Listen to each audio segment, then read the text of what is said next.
Olá, meu povo! Bora para mais um episódio de Velho Pod, experiências que inspiram. Fala sério, hein? Cada episódio, um mais incrível do que o outro. Eu tenho certeza que cada episódio que você vai lá, mesmo na curiosidade, você para e fica ouvindo, porque realmente são histórias muito inspiradoras, que é o que a gente busca trazer todos os dias. Inscreva-se lá no nosso canal, ativa o tal do sininho, para que você consiga receber as nossas notificações. Toda quinta-feira, meio-dia, tem episódio novo no ar. Agradecer os nossos parceiros, sem eles a gente não sai do lugar. Drogas Mil, La Residência, Side e no Trem Sênior. São uma galera que está aqui acreditando em Velho Pod e eu tenho certeza que vai inspirar muitos outros parceiros a estarem aqui. Bora para mais um episódio? Fica aqui comigo.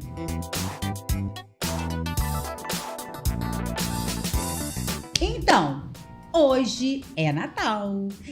É uma época que para algumas pessoas é muito festiva, para algumas pessoas nem tão festiva assim, mas não poderíamos ter um convidado melhor. Eu sou muito fã dele, tá? Ele corre, ele é um atleta e ele é padre.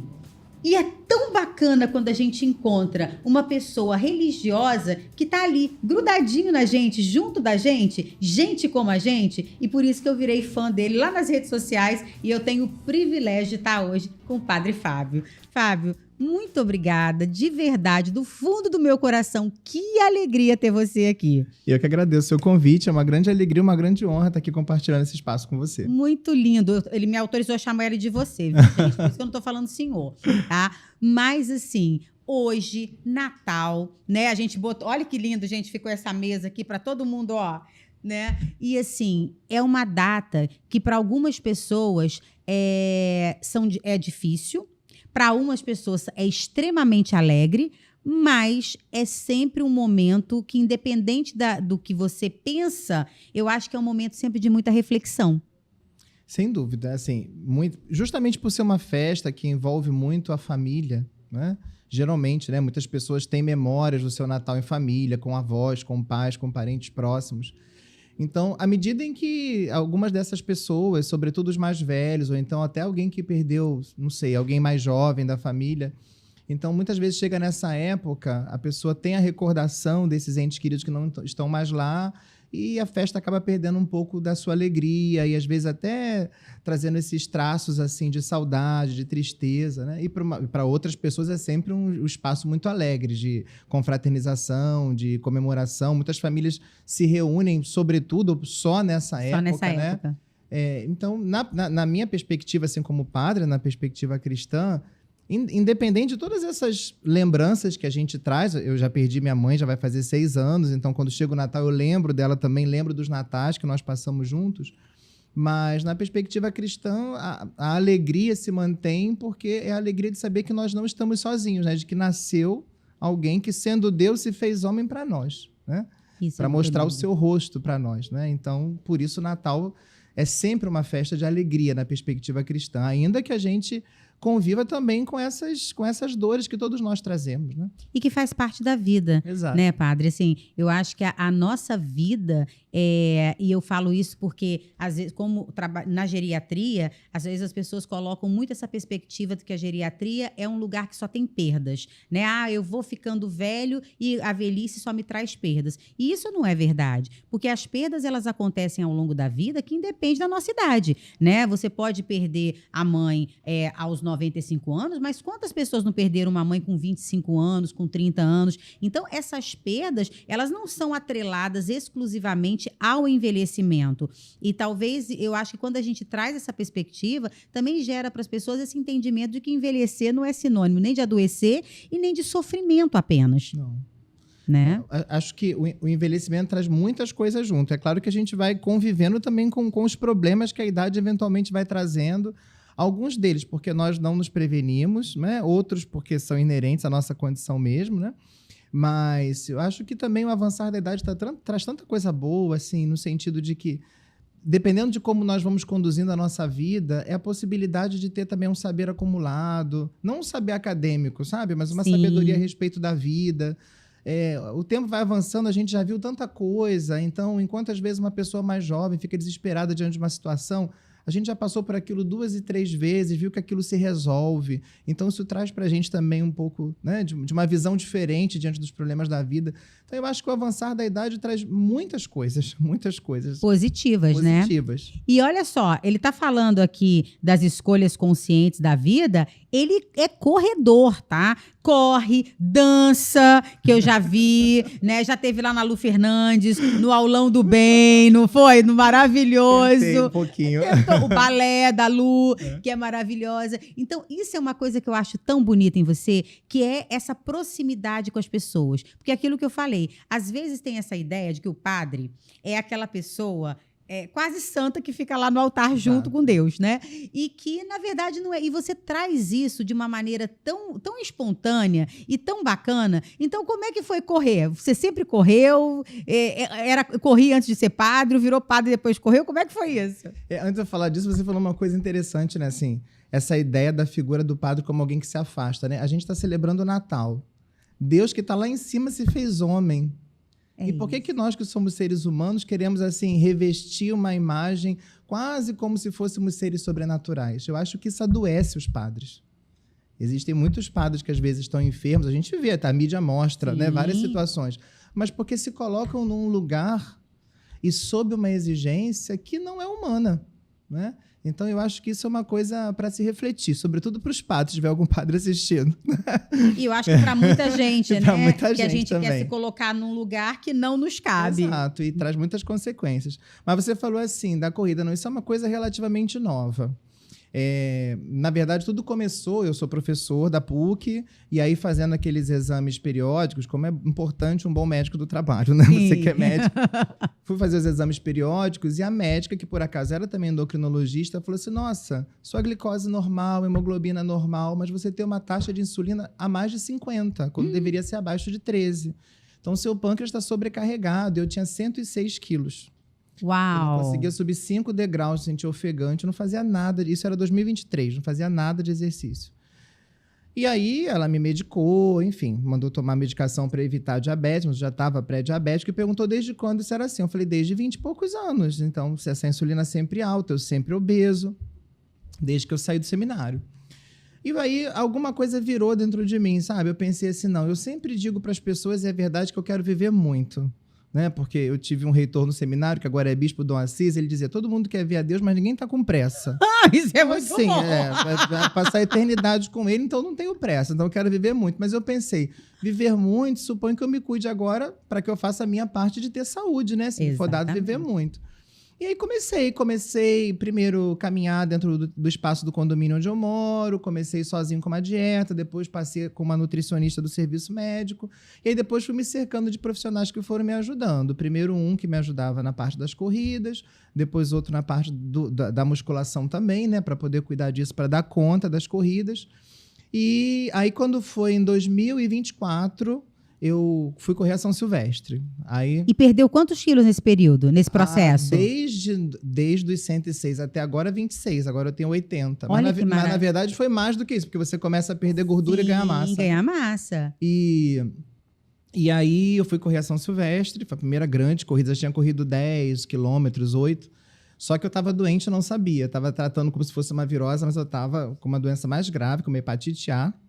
Meu Deus. E quando eu voltei da São Silvestre... Estava acabado. Acabado, muito fadigado. E aí foi constatado, eu fui internada e fiz uma pausa de quase 5 meses na corrida. E minha médica disse, nossa, não sei como é que você não morreu, você correu doente. Falei assim, mas quem podia imaginar que em 2024, com água potável, a gente ia pegar hepatite A? Mas um grupo, várias pessoas próximas da mesma época ficaram contaminadas. E aí, depois, quando foi em maio, eu retomei as corridas de novo. E aí já com outro treinador para a parte de corridas, né? E com uma outra nutricionista também, que tem mais essa pegada para quem pratica atividade física mais intensa. Aí voltei. Sábado agora eu fiz 15 quilômetros, uma corrida que teve no aterro. No Trem Sênior, eu me vejo pró-idade, porque envelhecer bem é envelhecer com saúde, com propósito e alegria, seja pró-idade. Gente, é incrível isso, mas o senhor sabe que é interessante porque as pessoas não perguntaram para você se você tinha feito bariátrica, não? Todo tempo. Na verdade, eu tenho que explicar para as pessoas que eu não fiz, eu acho que elas não se convencem. Não se convencem, porque olha, eu perdi 36 quilos. 36 quilos fazendo atividade física e dieta. Sim. Né? E até hoje, os meus pacientes sabem que eu não fiz bariátrica porque me viam no consultório esse tempo, me acompanharam nessa jornada. Mas as pessoas na rede social, jura por Deus que eu de madrugada me internei, fiz uma bariátrica em 6 horas, voltei a atender como se... Porque ninguém acredita, padre, que a gente pode, através dessa disciplina, da atividade física, da boa alimentação, e as pessoas não têm noção do quanto a nossa alimentação, ela modifica a nossa qualidade de saúde. Muito. Né? Tudo se normalizou depois com a alimentação, com os exercícios. A sua família é de obesos? Não muito, assim. Bom, sobrepeso minha mãe tinha, entendeu? Tem outras pessoas da minha família que têm também sobrepeso, ninguém muito obeso. Eu acho que eu estava o maior de todos, porque eu tinha 106 quilos com 1,68 m, dá para imaginar como eu era, né? Porque na minha família, no caso da família do meu pai, todos eram obesos mórbidos, todos bariátricos. Só o meu pai não foi obeso mórbido até hoje e não foi bariátrico. Então, assim, todo o resto, eu tinha um histórico gigantesco. E aí eu cheguei e falei, eu não quero isso para mim. Sim. Não é que eu seja contra a bariátrica, não, que fique bem claro aqui. Mas eu sempre achei que, da mesma forma que eu falava para os meus pacientes, que eu falo para os meus pacientes, que existem outras formas da gente buscar saúde e que as escolhas conscientes precisam acontecer, eu falei, eu vou trazer isso para a minha vida, para a minha realidade. E é uma mudança que dói. Não é do dia para a noite. Não. Né? Mas também depois que você se acostuma a outra alimentação, você vê as pessoas comendo. Claro que você não vai ficar falando, porque falar do que a pessoa está comendo é sempre muito complicado, né? Sim. Então, até às vezes, quando eu quero dar algum toque a algum amigo que eu vejo que teria que se cuidar mais, eu fico assim, bastante receoso, porque as pessoas pensam que você está falando por estética, que você está controlando o que elas estão comendo. Esse é um assunto meio sensível. Mas quando a gente vê, a gente fala, poxa, a pessoa podia, diante dessa mesa, fazer escolhas mais conscientes, né? Eu tenho uma nutricionista que me acompanha agora nos últimos meses, que ela diz, não é você não comer. Exatamente. Ela falou, às vezes você vai ter uma confraternização, você vai viajar, mas você tem escolhas mais conscientes que você pode fazer, ao invés de fazer outras escolhas que não vão ser tão boas, né? E você não passa fome, assim, me sinto com muita energia. É a questão realmente de você observar o que você está comendo. O que foi mais difícil para você? Mudar a cabeça em relação à atividade física ou à comida? Eu nem sei, porque assim, com relação à atividade física, eu dizia que não tinha tempo. Hoje eu faço atividade física 6 vezes na semana. Eu já acordei 5h30 da manhã, fui pra academia. Anota aí. Fui pra academia, voltei. Quando for à noite, eu tenho um treinamento às 7h, depois do treinamento eu vou correr. Então, assim, eu dizer que não tinha tempo, achei o tempo, né? Com relação à comida, por exemplo, eu levo uma certa vantagem. Primeiro que eu tenho a minha irmã que me ajuda muito, uma vez por semana, parte da comida ela deixa pronta. E eu não tenho que todos os dias comer fora. Eu vou à universidade 2 a 3 vezes por semana. Isso é bom. Então, assim, e quando eu vou, geralmente eu levo a minha comida, né?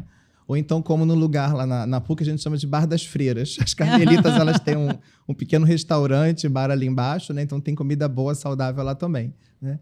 Então isso me ajudou um pouco, mas eu acho que as duas coisas tiveram as suas dificuldades. A questão do exercício físico, porque na minha cabeça eu dizia que eu não tinha tempo, e a disciplina para comer que te exige uma organização, porque é muito mais fácil você acordar de manhã, pegar uma pizza da noite anterior, colocar no micro-ondas, colocar um café com 5 colheres de açúcar e mandar para dentro, do que você pensar no leite desnatado, do que você fazer um ovinho, pensar num pão integral, né? Então, vocês estão entendendo, né, gente? Quando eu falo de longevidade consciente, de saúde mental, que eu falo que a gente tem que fazer escolhas, porque ninguém dorme com 20 e acorda com 70, né, padre? A vida, esse processo, a gente não para pensar no envelhecimento. Aliás, você pensa no seu envelhecimento? Penso muito, assim. Penso não só no envelhecimento, mas no que eu quero fazer quando eu me aposentar. Porque, assim, eu sou professor universitário. Claro que como padre você não se aposenta. Hoje eu sou vigário paroquial na paróquia São José da Lagoa. Se você tiver boa saúde, até você morrer, você vai ter algum ofício, né? Talvez não um ofício de liderança, assim, como ser o pároco, o padre responsável de uma paróquia, mas alguma assistência, como eu tenho hoje como professor. Eu celebro aos domingos lá, alguns dias de semana. Então você não se aposenta, porque padre é uma vocação, é um ministério que se exerce. Mas no meu trabalho civil, que é ser professor, eu vou me aposentar. Normalmente, com 70 anos, o professor universitário tem que se aposentar. E uma coisa que eu vejo é que muita gente não pensa o que vai fazer depois, porque por exemplo, tem tanta coisa que eu queria escrever além de artigo científico. Eu queria escrever, eu sou professor de Sagrada Escritura, então eu queria escrever livros sobre a Bíblia para uma linguagem mais facilitada, mas assim, eu tenho que produzir artigos científicos, porque há uma exigência das agências de fomento. Sim. Então, assim, eu vou ter tempo para fazer isso depois, se eu tiver saúde também, né? Outras atividades que eu gostaria de fazer, você falou da dança, né? Então, eu conheci a Lu Fernandes pela internet, perguntei se existiam academias que tinham aula de dança, ou mesmo balé, outros tipos de dança para adultos. E ela me convidou para o Aulão do Baby, eu fiquei com muita vergonha, porque eu falei assim, acho que eu vou ser o único homem. E quando souberem... O único homem padre no Aulão do Bem da Lu Fernandes. Aliás, um beijão pra Lu Fernandes. A Lu arrasou aqui também no nosso podcast. É um projeto muito bacana lindo. também. E você foi pro Aulão do Bem? Aí eu fui. Ai, que maravilha. Depois a Ana Botafogo, a Dalal Chicar montaram uma coreografia, um espetáculo para as meninas do Aulão do Bem, mas eu acabei não podendo, a Lu me convidou, mas eu acabei não podendo participar, porque tinha que ir a todos os ensaios. Eu falei, não vou ficar indo para furar. Mas eu penso, talvez aposentado eu tenha mais tempo para isso também, para outras coisas, né? Então, eu não só penso no envelhecimento, como penso em muitas coisas que eu quero fazer para além do meu trabalho. Eu amo o meu trabalho, mas se chega um momento que aquilo tem um fim, você tem que ter outras perspectivas, né? Não tenha dúvida. Aliás, comecei a abrir outras, não sei ainda como é que vai ser o resultado, porque eu também comecei a pensar em voltar a estudar. E qual seria? Meu Deus do céu! Eu estou indeciso, porque primeiro eu fui prestar vestibular com a minha sobrinha, ela está no metade do ensino médio, eu falei assim, eu vou com você, para você ver como é o vestibular. Enem? Não, o vestibular mesmo. Aí eu passei na primeira fase. Mentira! Aí eu falei assim, agora tem que fazer a segunda. Aí fiz a segunda fase para letras na UERJ, aí vamos ver. Mas penso também em psicologia, porque a saúde... sempre me interessou o cuidado das pessoas, com as pessoas, cuidado pelas pessoas, né? Acho que isso me moveu também a ser padre. O desejo, de alguma maneira, de cuidar das pessoas. E antes disso, deixa eu te perguntar, como é que chegou? Como é que é? Porque eu falei para você nos bastidores, eu acho que talvez seja uma das decisões mais difíceis.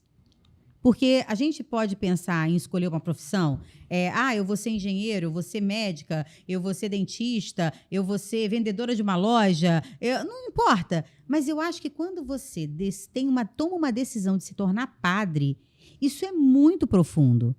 E quando foi que essa chavinha virou?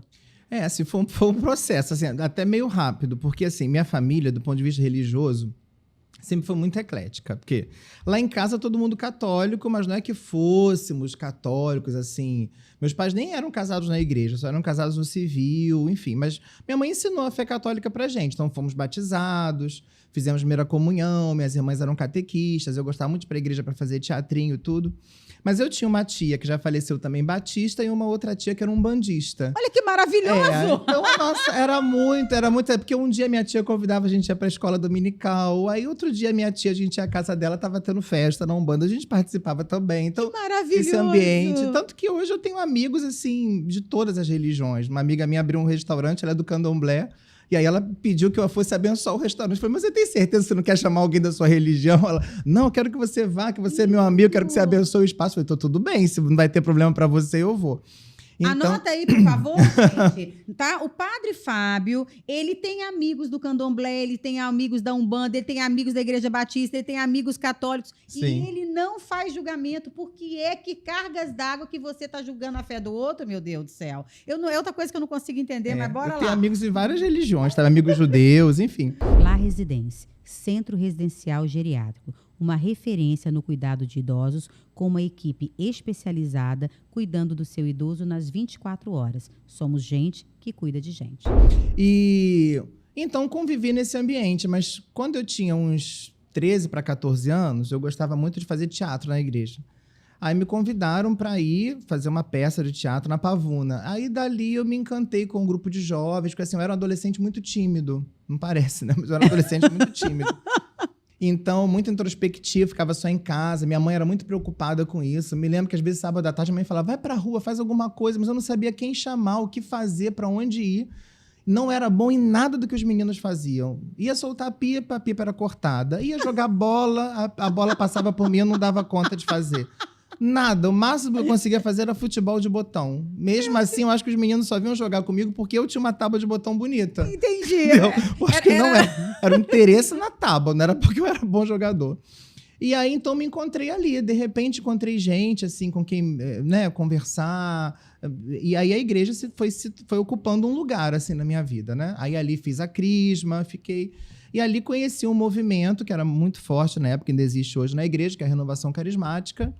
E ali comecei a participar dos encontros, dos retiros, tudo. E ali começou a surgir essa ideia. No início eu relutei um pouco, era a fase de fazer vestibular. Eu estava fazendo vestibular para o UFRJ na época, para Direito. Tinha me formado em Contabilidade. Tinha um bom trabalho, trabalhei primeiro como estagiário na Vale do Rio Doce, ainda era estatal naquela época. E aí depois fui trabalhar na Associação de Aposentados da Vale do Rio Doce, após Vale. Trabalhei lá até entrar para o seminário. E aí, assim, de repente, isso começou a nascer. Né? Olha. E aí um amigo me convidou, falou assim, vamos ao Seminário São José, no Rio Comprido, lá tem um grupo de discernimento vocacional, vamos ver no que dá. Aí me levou, o Alexandre, chamava Alexandre, tem anos que eu não o vejo. Acabou que ele não ficou. E você ficou? E eu fiquei. E aí eu fiquei, aí entrei para o seminário em 99, e aí fui ordenado padre em 2007, né? E fiz 18 anos de padre esse ano. Né? Que coisa incrível. E é isso, porque você vê que às vezes as pessoas têm essa ideia de que é uma coisa que desde lá de criancinha, não. Né, sempre foi assim, se não for dessa forma. E não, isso foi acontecendo na sua vida. Olha que coisa bonita isso. Eu digo que vai ser um pouco rápido, porque assim, com 16 anos eu não pensava, e com 19 eu estava entrando no seminário, né? Então, assim, entre começar a pensar, o discernimento e a entrada foi um tempo relativamente curto, né? Sim, mas acho que as pessoas também se assustam quando você fala na corrida que você é padre, né? Não, muita gente acha estranho. É, mais ou menos, mas é porque hoje já tem muitos padres. Na verdade, eu comecei a correr por influência de um outro padre, amigo meu, o padre Felipe, que agora está em Brasília, trabalha na CNBB.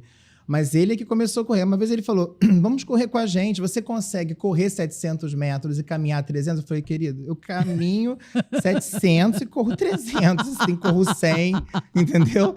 Aí hoje, de vez em quando eu corro uma corrida mais longa, eu marco ele na corrida, então... Que coisa incrível, né? Porque eu fico pensando justamente isso. Quando eu vejo você assim, num aulão do bem, principalmente, né, quando eu vi você no aulão do bem, eu penso assim, será que você tem noção do quanto que você desconstrói alguns tabus? Você tem noção da desconstrução que você gera? Eu acho porque, que olha, sim. eu comecei a te seguir nas redes sociais porque me encantou a sua forma de lidar no seu dia a dia e de você lidar com o sacerdócio.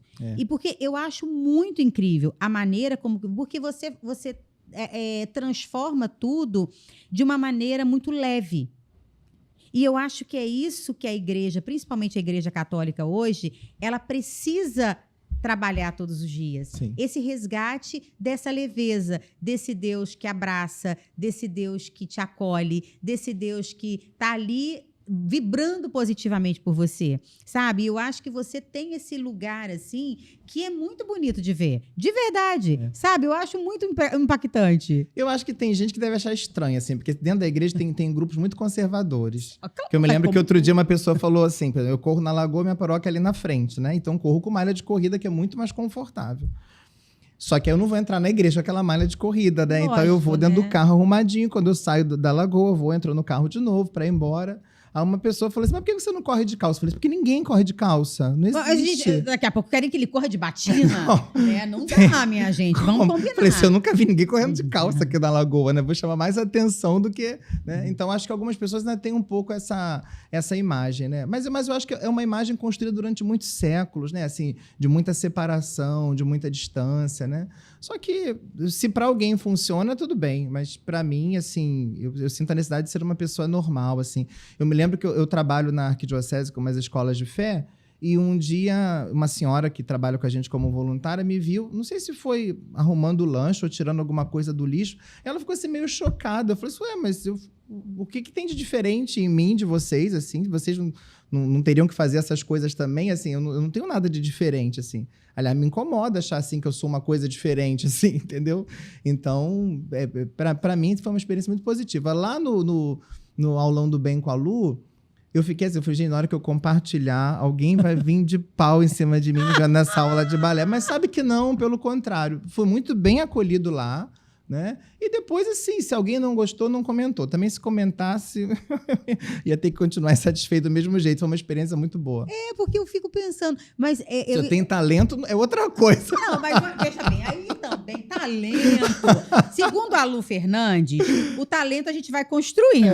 A gente não precisa ser a Ana Botafogo. Sim. Isso a Lu deixou bem claro aqui, o que acalmou os nossos corações. Mas ela falou, todo mundo pode, qualquer corpo pode dançar, qualquer pessoa pode dançar. Porque eu acho que é isso que a gente precisa passar para essas pessoas, né? Acho que qualquer um pode correr. Eu não tenho talento para correr. Não tenho. Já tentei, mas eu gosto, e o meu treino, quando o meu personal falava assim, cara, você não corre porque você não quer. Porque eu faço 6 quilômetros em 1 hora caminhando. Uma boa velocidade. Ele fala, cara, a velocidade com que você anda é uma velocidade de um trotezinho ali, mas o movimento da corrida me causa desconforto. A caminhada rápida, não. Então, eu entendi que talvez, para mim, funcione daquela forma. Sim. E eu acho que é isso, é a gente buscar, né, esse meio do caminho, né? Sim. E quando a gente está falando desse lugar, né, do sacerdócio, de você ficar mais próximo das pessoas, pensando no que a gente está falando aqui, desse país que está envelhecido, desse mundo que está envelhecendo, você percebe nas pessoas uma angústia maior com esse envelhecimento? Eu nunca parei assim para refletir se as pessoas ficam assim angustiadas. O que eu acho é que assim, a gente está vivendo mais. Eu não sei se as pessoas estão se preparando para esse viver mais. Se elas estão sabendo o que fazer com esse viver mais. Porque eu fico vendo assim, uma pessoa hoje com 70 anos, se ela cuida bem da sua saúde, né? Não precisa estar correndo, não, mas se ela cuida bem, está com seus, né? Tem o seu médico que acompanha, faz as coisas que tem que fazer, procura comer razoavelmente bem. Ela está muito bem, com 70 anos, né? Lúcida, né? Então, o que ela vai fazer quando ela se aposentar, quando ela efetivamente não exercer aquilo que ela exerceu durante toda a vida adulta? Que perspectivas ela tem? Eu acho que isso faz falta, né? Por exemplo, eu vou dizer como padre. Às vezes eu via padres assim com 70 anos, não querem deixar de ser párocos, de ficar à frente de uma paróquia. Mas por quê? Não tem outras coisas que hoje ele pode fazer se ele tiver menos sobrecarga daquelas atividades que ele teria, e não tem outras coisas que ele pode fazer? Ou, por exemplo, como eu falei, como professor, um professor de 70 anos vai se aposentar. Mas a gente, quando está nativa, a gente reclama tanto, eu não tenho tempo, é muita reunião, é muito isso, é muito aquilo. Bom, agora você tem tempo. Tem tempo, inclusive, para, nos dias de hoje, com a internet, dar aulas pela internet para quem quiser, para partilhar o conhecimento que você teve, né? Então, assim, existem outras possibilidades, outras perspectivas. É que eu acho que as pessoas não se preparam. O que eu fico pensando é isso, vamos viver mais, mas o que vamos fazer com esse tempo a mais? Né? A medicina está nos dando possibilidade, a conscientização sobre saúde está nos dando possibilidade, mas o que fazer com esse viver mais? Né? Drogas Mil, ela tem a Sala Cuida, que tem serviços farmacêuticos especializados, onde você pode vacinar, fazer exames simples e aferição de pressão.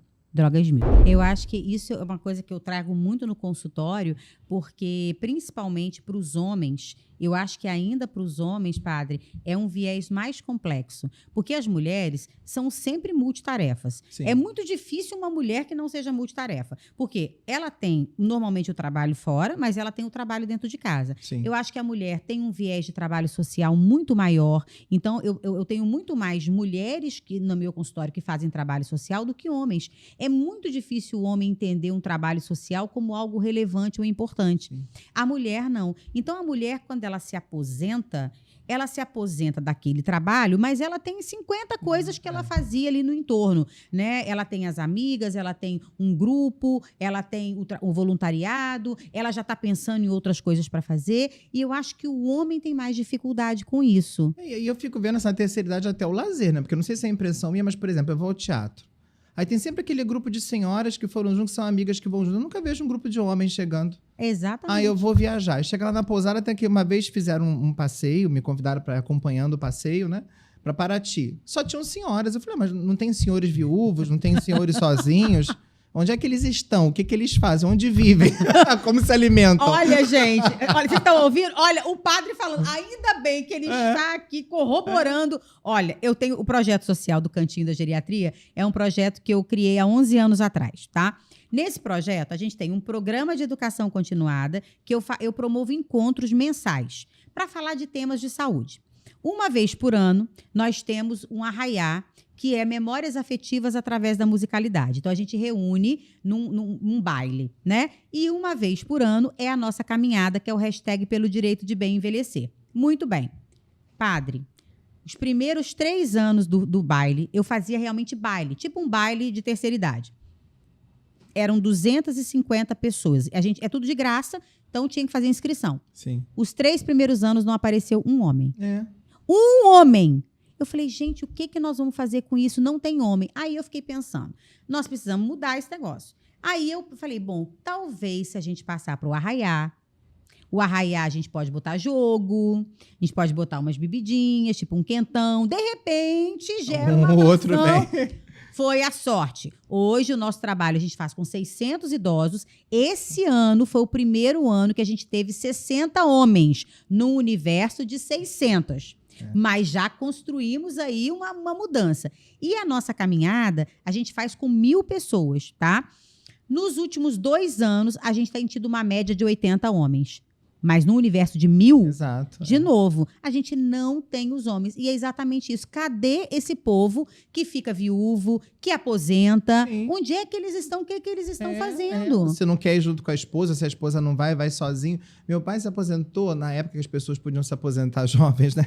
Com 52 anos. E meu pai ficou assim.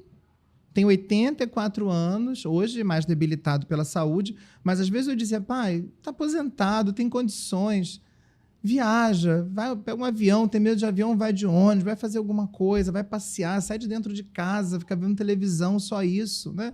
Não, assim, se fechou naquele mundo, que inclusive trouxe muitas limitações para a saúde. Hoje, sim, limitações claro. de movimentação musculares que ele tem hoje devido a essa acomodação, essa inércia. Porque aí não faz uma atividade física, não cuida da alimentação, né? E não cuida da cabeça, que é o que você falou. Porque, assim, a gente vai viver 100 anos, todo mundo. Os estudos todos mostram que se nós não morrermos por acidente de trânsito ou por violência urbana, vai todo mundo viver 100 anos. O que nós vamos fazer com esse tempo todo? Exatamente. Então, assim, a gente precisa realmente começar a refletir. E dentro da própria missa, também é mais mulher do que homem, né? Muito mais. Muito mais. Que coisa impressionante. Muito mais. E também nos diversos trabalhos dentro da igreja. Se você for ver as pessoas que se prestam aos trabalhos voluntários ali para liturgia, para atendimento aos doentes, para atendimento nos cemitérios, para catequese, a maioria são mulheres. Tanto que a gente fala assim, as catequistas, porque às vezes tem paróquia que não tem um homem que é catequista, só mulheres.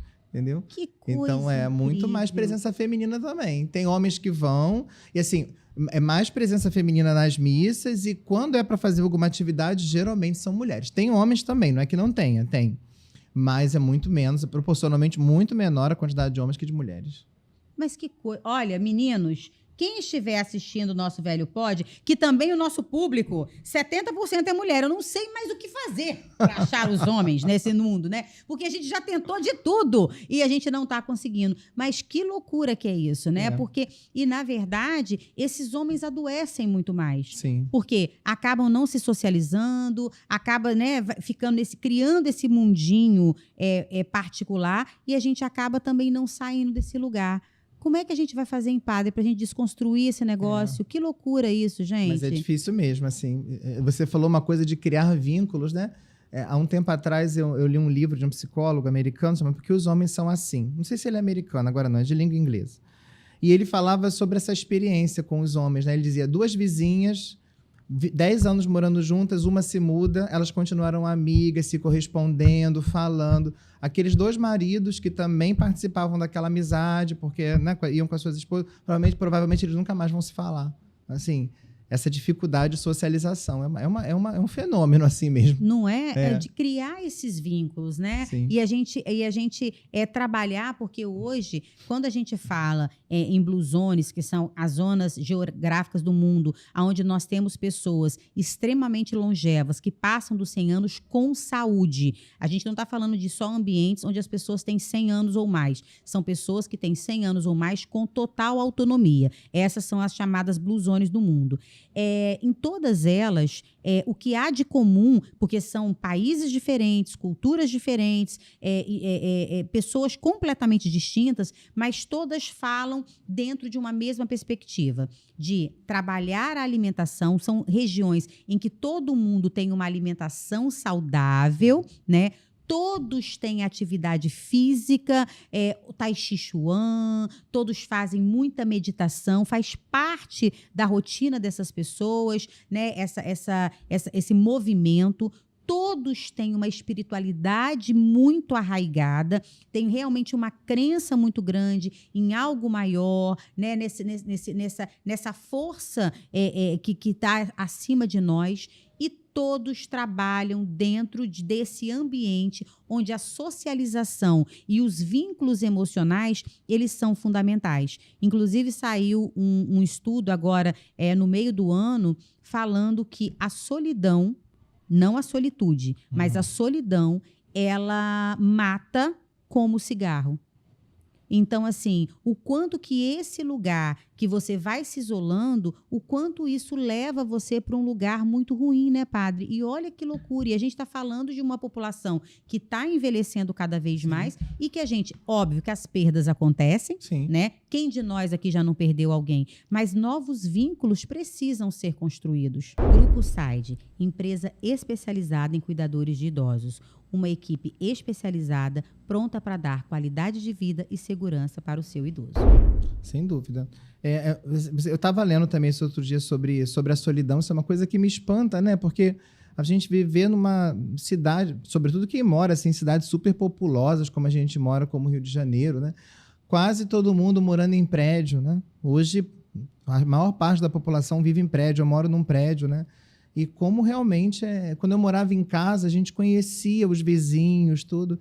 Eu moro no prédio, eu acho que se eu sei o nome assim, de 2, 3, 4 vizinhos é muito, porque a gente também fica com receio de ser invasivo. Quando eu cheguei assim no prédio, eu achei que estava morando na minha rua, sabe? Sim. Aí eu encontrava o vizinho no elevador, eu falei, qual é o seu nome? Você é do 11, você tem filho? Faz o quê? Não sei o quê. Depois eu falei, gente, eu tô sendo invasivo. Quem mora em apartamento... Um amigo meu falou assim, Fábio, quem mora em apartamento não quer se comunicar com o outro. Porque você já tá porta a porta com a pessoa. Então a pessoa não quer que você saiba da vida dela. Aí eu comecei a ficar assim, me adaptei. Mas para mim foi bem estranho, porque eu sou comunicativo, assim, então... Tanto quando eu encontro algum vizinho que é comunicativo, né? Aquele garoto tímido ficou para trás, porque quando eu encontro algum vizinho comunicativo, eu vou, converso. Adoro ir no mercado de manhã. Hoje eu super entendo porque que aposentado vai no mercado todo dia de manhã. Lugar maravilhoso de socialização. Aprendi a escolher, depois que minha mãe morreu, aprendi a escolher a laranja certa. Isso. Vários tipos de chá. Vários tipos de chá. Você encosta numa senhorinha, numa banca de legumes, você tem conversa ali pra manhã inteira. Sim. Né? Mas tem gente não, tem gente assim que vive mais fechado e isso potencializa mais essa situação de solidão, né? A pessoa não consegue se abrir para criar algum vínculo, né? Acho que as pessoas vivem desconfiadas também, vivem com medo, né? Então, é complicado isso, assim. O que fazer para tentar reverter isso, né? Eu acho que criar espaço onde as pessoas se sintam acolhidas e com confiança é bacana. Lá na São José começou um projeto, assim, durante a semana, agora não vou lembrar o dia e o horário, infelizmente, de encontro para pessoas, assim... Não sei se colocaram da melhor idade, não sei como é que colocaram. Tentam colocar um nome atrativo, né? Que é um espaço que as pessoas sabem que elas podem ir ali, vão encontrar outras que estão querendo também estabelecer vínculos, né? Que às vezes as pessoas são um pouco tímidas. Eu acho que a criação desses espaços pode ajudar, seja nas igrejas, seja nos outros ambientes, seja políticas públicas que tentem investir nisso, né? Então... Para que a gente consiga fazer com que essas pessoas consigam se socializar.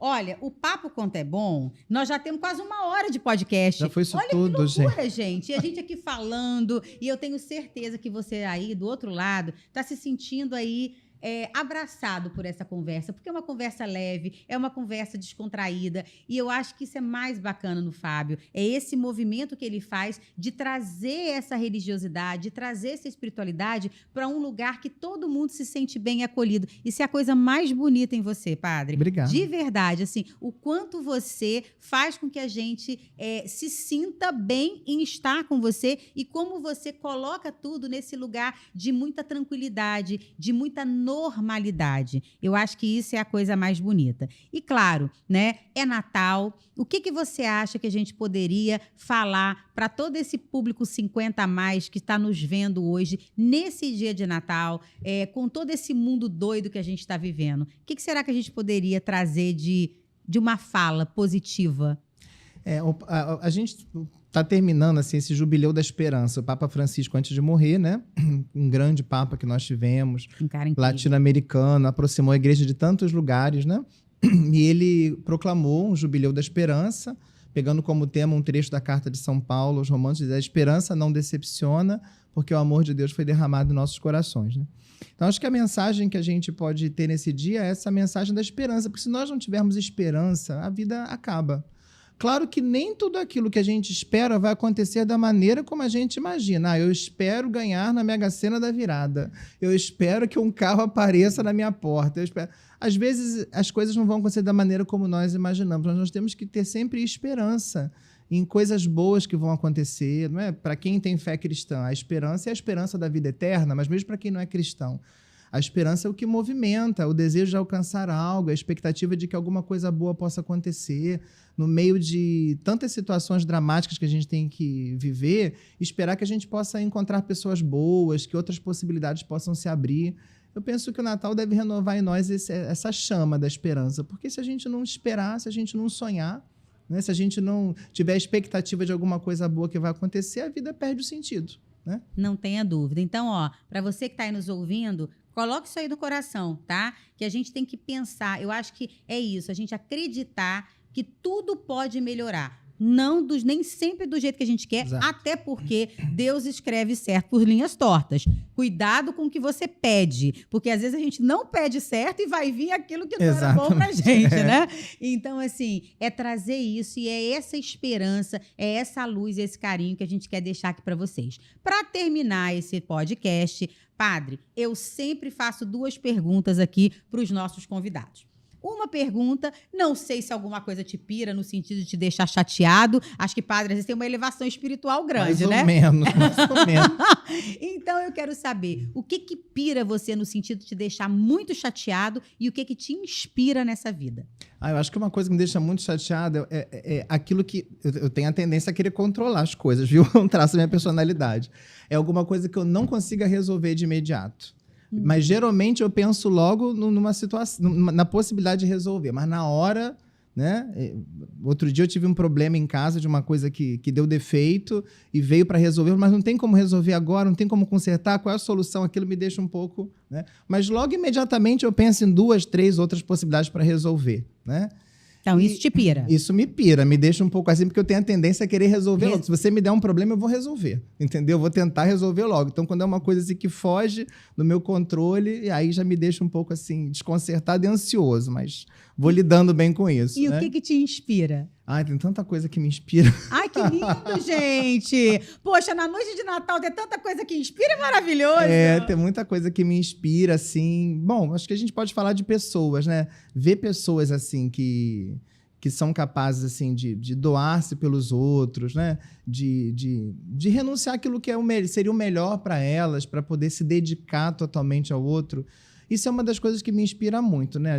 Hoje a gente pode falar de grandes figuras, assim, figuras talvez mais distantes, que já não estão mais entre nós, como Irmã Dulce, Madre Teresa, mas, por exemplo, tem um padre de São Paulo, o padre Júlio Lancelotti, é um padre que me inspira, ver uma pessoa assim, completamente ali, uma vida inteira, já idoso, já cansado, ali se dedicando às pessoas em situação de rua, sendo julgado até por gente dentro da igreja que fala mal, que critica o que faz. Mas ele está ali consciente de que ele está fazendo bem, sabe? E que está se doando aos outros, está se configurando a Cristo que deu a sua vida por nós, né? Então, pessoas assim me inspiram. Eu acho que é isso, né? Assim, quando você fala, eu também penso que algumas pessoas, acho que Madre Teresa de Calcutá, a Irmã Dulce, é uma galera que veio nesse mundo e vem uma vez só, né? Não dá para vir várias vezes. E vem para mostrar pra gente que é possível, se a gente se esforçar a fazer diferente, né? Quem tiver a oportunidade de assistir a história da Irmã Dulce, de ver, é algo que é de doer a alma, né? Sim. Quando você vê que também é uma mulher que foi extremamente julgada, quase excomungada da igreja, porque estava simplesmente fazendo aquilo que Cristo pregou, né? Fazer aquilo que realmente importa. E eu acho que você é uma dessas pessoas. Eu vejo você e eu fico impactada com o quanto você, de fato, você traz aquilo que Cristo colocou, né? Que você fica perto, você tá junto, você é gente como a gente e você procura trazer essa inspiração diária de fé, de resiliência, mas principalmente de alegria, né? Que dá para ser diferente. Então, só tenho para te agradecer. Eu que agradeço. Obrigado. Obrigada mesmo, de verdade. Um Natal lindo para você, para toda a sua família e um ano novo muito abençoado para todos nós, todos né? Nós, muito obrigada mesmo, Fábio. Eu que De agradeço. verdade. Ó, tem um monte de coisinha aqui. É? Aí. Aproveitar que é Natal, né, gente? Olha. Ai, que beleza. Vai te ajudar nas corridas. Isso. Né? Ó. Da própria Drogas Mil. Obrigado. Vitaminas aí. E eu espero realmente que você tenha um final de ano muito abençoado e um 2026 com muitas corridas, com muitas possibilidades e, graças a Deus, continuando trazendo fé e esperança para tanta gente, tá bom? Muito obrigada. E para você aí, um Natal de muita luz, de muita esperança, de muita alegria, de muita resiliência e de muita fé. Porque no resto, gente, a gente corre atrás. Um beijo grande, fiquem com Deus e até a próxima. Beijo!